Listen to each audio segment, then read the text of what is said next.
Good morning, everyone. Dr. Marchana, thank you so much for that introduction.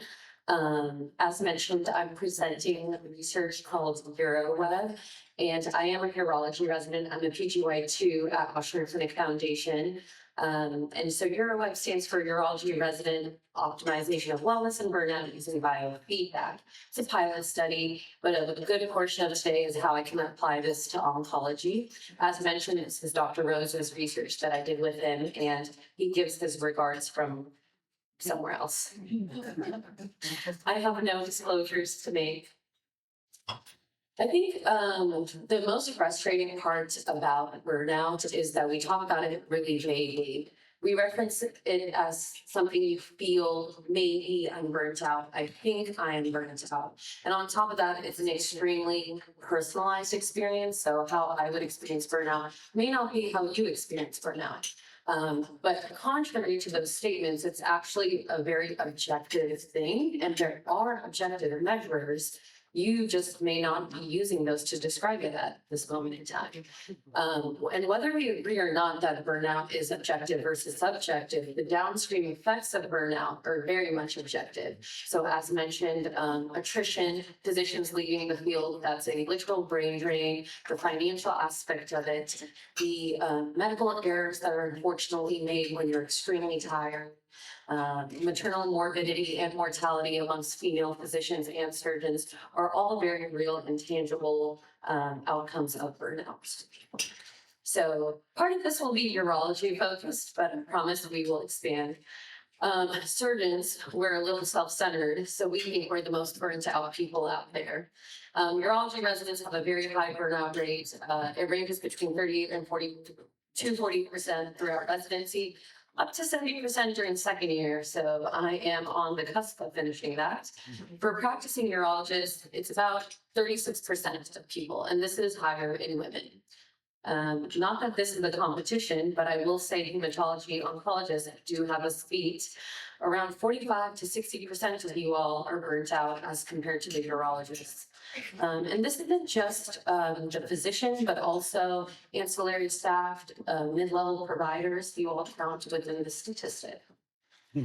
It is not a new concept within medicine or hem-onc to talk about burnout. As when we look at this chart, we can see this has been being studied for the better part of 12 years. And so the field itself has a lot of data, which I cannot say is true for urology. You all are doing the research, quantifying and thinking about ways you can impact burnout. And so I just want to give a kudos to you there. You are definitely leading the forefront. And I think that touches on what CAGLA is all about, which is getting information, gathering evidence, channeling it into empowerment and advocacy and change. I can't say all of medicine really channels that power. And so I'm really impressed with the group we have here today, all doing something about a lot of the things that are being discussed today. When I looked at oncology specifically, I wanted to see what are the risk factors that make hematologists, oncologists the second most burnt out group of physicians. And some of these are obvious. There's a lot of patient and family suffering that you may be talking about on a day-to-day. There's high expectations to solve very, very big problems and to alleviate this distress. It may feel that all the decisions you are making are life or death decisions. There's increasing demands on you by all people, your nursing staff, your administrators, your hospitals, you name it. And you're being held responsible for some poor outcomes, which may feel unfair sometimes. On top of that, you are losing patients that you care about deeply, and there are fiscal and administrative tasks on top of it. And with all that being said, I think there are two sides of every coin. So maybe the first half of my talk focuses a little bit on the negatives of burnout, but I promise it will be a little lighter. I was impressed to see that your governing bodies actually impact burnout on various levels, on a national stage, institutional, on a training level, and personal. There are guidelines and recommendations on what you can do. And it's not just ASCO, but it's also the American Society of Hematology, the American Psychological Oncology Society, the American Oncology Social Work Society, the National Comprehensive Cancer Network. They all have panels and task force and support programs. And I just really want to reiterate, the rest of us do not have this. So this is incredible. Urology is just out here trying our best. And at this point, I just want to serve the audience. Raise your hand if you know at some point you have felt or are burnt out. Fair enough. Now raise your hand and keep it raised if you know what you can do to help yourself in that moment. I want to say it's like 20% of the audience that told me that was burnt out in the first place actually knows something they can do about it. Your touches on that exact portion of people that I'm missing, something very tangible that you can do about it. So in between that personal and training, not all of us are trainees. I myself am. So what EuroWeb is giving a wearable feedback device, and again, targeted towards residents, to quantify our sleep, our recovery, our body strain, and to harness this into improving wellness and burnout metrics. We use something called a Whoop band. It's similar to an Apple Watch. It's similar to the Oura Ring. We use a Whoop band because when we're operating, we can't have things within the sterile field. The Whoop band you can move up to your arm, and so it can track your daily strain, how your heart rate changes. One of our goals was to see how stressed we are while we're on call or while we're operating, or who we're operating with. It's a very subjective, objective measure there. But you can also do calories burned in your recovery index. And most importantly for us, when we're on call and working these very long hours that we are not often honest with, sleep metrics and how they lead to our performance. We wore these day in and day out. The charge was pretty decent with it, but you can also charge it while you're wearing it. So that was awesome. And like I mentioned, I wore this in the operating room. The study had 3 phases to it. So the first 4 weeks, our participants were blinded, so we did not have access to our own data. We were just collecting information on ourselves. At the same time, we did a survey that measured our baseline burnout and our baseline wellness. So 2 contrary sides of that spectrum. The second 4 weeks, we were able to get feedback from our device on an app, the Whoop app, and we were able to see, like, I had a 98% strain and 10% recovery because I was on call and I had tough days both days. That sucks. And it also tells you your sleep debt, which, as we know, is hard to compensate from.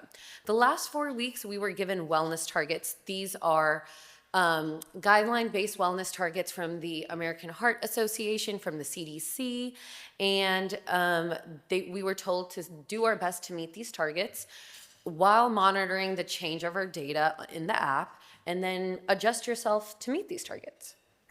These are the wellness targets I was just referencing. So getting about 300 minutes of moderate intensity exercise. If you're a resident, you get that from just rounding in the hospital. We're very blessed in that way. We're not blessed in our sleep category or our diet, but the goal was to have 2 to 3 cups of vegetables every day and 2 cups of fruit, minimizing alcohol intake and maximizing your time in nature if possible. This was done in the fall, so the weather was still good. And then some form of mild mindfulness, whatever that means to you. This is where we started. So there were 14 of us, 2 of us withdrew. But our baseline, our wellness score was 13.5. And just so we all know, below 13 is signs of clinical distress, warranting further exploration of depression and burnout. So baseline, we're not doing so well. Our Maslach burnout inventory, which was scores that were also referenced in the previous research I had shown you in Heme Onc. Our emotional exhaustion was low, that was good. Our depersonalization was high. I think we become cynical, unfortunately, as we practice perhaps medicine or perhaps go through the nature of residency. So our depersonalization is higher than desired. But our personal accomplishment was moderate, so we do feel good about what we're doing. These are our scores as the project went on. So block 1, 2, and 3. As you can see, we don't sleep more. That's unfortunate. We don't change our call schedules. That's a part of residency. We weren't going to change that. But interestingly enough, the days we felt rested doubled. From block 1 to block 3, our perception of how well or how rested we were statistically significantly improved, which is amazing. The contrary thing to that is we worked the same amount and we slept the same amount. So there must be something else that's there. When we look at our WHO-5 score, that number I said, like 13 is concerning, that went up to 15. So we were trending in the right direction. Unfortunately, that was not statistically significant. When you look at the MBI, we talked a little bit about the emotional exhaustion, depersonalization, and the personal accomplishment. Not much change across the 3 groups, but our emotional exhaustion decreased, again in block 3 when we had those wellness targets. The point being here, residents are burnt out. This is a nationwide problem. Physicians are burnt out, also a nationwide problem. I think what this study really touches on is physicians and surgeons are outcomes-based individuals. I think oncology can really relate to that. You want to see change, you want to have guidelines, you want to have something to work towards and feel good when you reach that goal. I think that's part of the human condition, especially when you're a very high-performing individual. There are a role of wellness targets, and there is a role for wearable device technology. And the other part of this is we do so much as providers, and I'm sure you all do so much as providers in oncology for the people around you, for the families that you work with. You give a lot of yourself, and sometimes at the sacrifice of yourself and the sacrifice of your locus of control. Having a device that tells you, hey, Farah, you only slept 5 hours. You probably should most likely go to bed very early tonight. I think it's a reality check of how you're actually feeling in comparison to that to-do list and the expectations you have for yourself. This is a way to objectify burnout. So it goes away from being just a feeling or maybe just an idea to objective data points. So in conclusion, wearable devices and targeted outcomes are the way physicians can actually tangibly improve their wellness and their well-being. And there is a role in this in hematology and oncology. And as you go and advocate for various things, I do think advocate for yourself and your wellness in the process. We do hope to expand this. We're looking to expand this to different specialties within Ochsner, as well as practicing physicians. So if you are interested, please email Dr. Kyle Rose. He is more than happy to involve you. And with that, any further questions?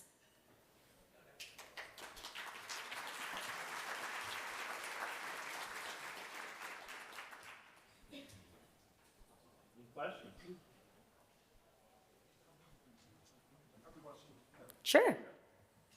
For the enrollees, whenever you're enrolling participants, do you also apply the fans and? Yeah. I should have mentioned that this is an internally funded study, and so it came with 15 Whoop bands, enough for our residents, which are a class of 15. But there is a role of getting more grants outside of Ochsner as well and expanding it. This is a pilot study, and I do think it did make strong waves at Ochsner. But if you enroll, we would give you the Whoop band, and you do get to keep it.